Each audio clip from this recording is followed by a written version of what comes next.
श्रृंगार का माला अगर दूसरे दिन दर्शन किए क्यों पहने ठाकुर जी, तो तुम्हारे सुकृत नष्ट हो जाएंगे। गाय बंधी हो घर में, प्यासी है और भूखी है, तुम्हारे सुकृत नष्ट हो जाएंगे। तृषिता गौर गृह बद्धा, क्योंकि तुम्हारे पास है, सेवा करना चाहिए। यदि गाय हरी हरी घास चर रही कहीं और तुमने डंडा ऊपर प्रहार किया और लाठी मारी, तो तुम्हारे पितर खोपड़ी के बल नरक जाने के लिए तैयार हो गए। इसीलिए क्या भारत से कहीं किसी की तुलना हो सकती है, जहां गौ को माता की पदवी दी गई, जहां गौ को हम आराध्य देव के रूप में मानते हैं, आराधना करते हैं। गौ रक्षा, गौ सेवा, ये बहुत बड़ा इसमें छुपा हुआ है। स्वयं भगवान अवतरित होकर गौ रक्षा, जब गाय के रूप में पृथ्वी रमाती तो भगवान का अवतार हुआ है।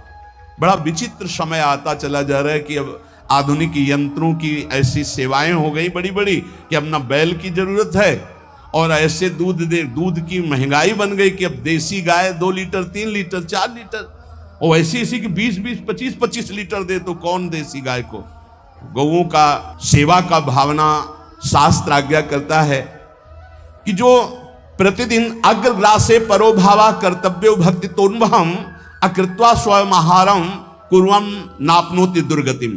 जे ही तुम्हारे गृहस्थ में, घरों में पहले होता था, अब तो भगवान जाने, जे ही पहली रोटी तवा में गई तो वो निकाल करके पक्की रखी जाती थी गौग्रास के लिए, पहला रसोई में।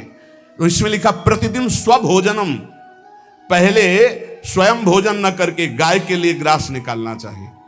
तो जिनके पास अर्थव्यवस्था, जो गृहस्थ धर्म में है या जिनके पास अर्थ है, कुछ रोज 1 रुपया निकालो।